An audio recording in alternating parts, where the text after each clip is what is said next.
went to the wrap party, that this was it for the Andy Griffith Show. Ron Howard grew up in front of America's eyes, the freckled little boy who made Mayberry feel like home. On screen, life inside the Andy Griffith Show looked warm, simple, and untouched by conflict. Sheriff Andy Taylor always had the right answer. Aunt Bee kept dinner on the table, and young Opie learned life lessons beneath Carolina sunsets. But behind the comforting illusion of small-town perfection, the atmosphere off-camera was far more complicated than audiences ever imagined.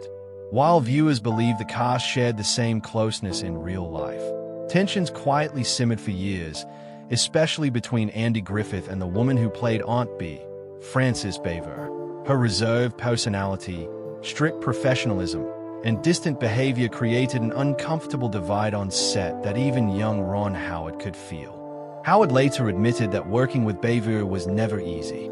She wasn't openly cruel, but she carried a coldness that made the cheerful family dynamic feel forced once the cameras stopped rolling. Crew members described her as intensely private and easily irritated, someone who resisted direction and preferred isolation over friendship.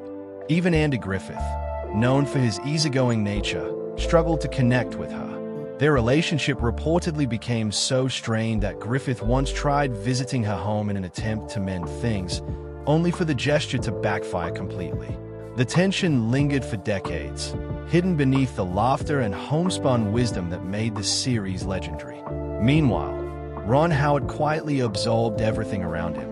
As a child actor, he learned early that television magic often hid very human fractures underneath. Still, those difficult experiences helped shape the calm, thoughtful filmmaker he would later become. After leaving Mayberry behind, Howard reinvented himself through Happy Days before evolving into one of Hollywood's most respected directors with films like A Beautiful Mind, Apollo 13, and Splash. Yet even as his career soared, memories from that set never completely faded. What stayed with him wasn't bitterness so much as clarity, the realization that public smiles don't always reflect private truth. Ironically, years before her death, Frances Baver finally reached out to Andy Griffith and apologized for the years of friction between them. Griffith later revealed she admitted she had been difficult and acknowledged the enormous pressure everyone carried while making the show. It was a moment of grace that closed an emotional chapter neither of them had fully escaped. In the end, the legacy of The Andy Griffith Show remains timeless not because its cast was perfect, but because beneath the polished image were flawed, complicated people trying to navigate fame, pressure, and personality clashes while creating something unforgettable. And perhaps that's why the show still resonates today. Behind the nostalgic charm of Mayberry was a very real lesson Ron Howard carried with him for the rest of his life.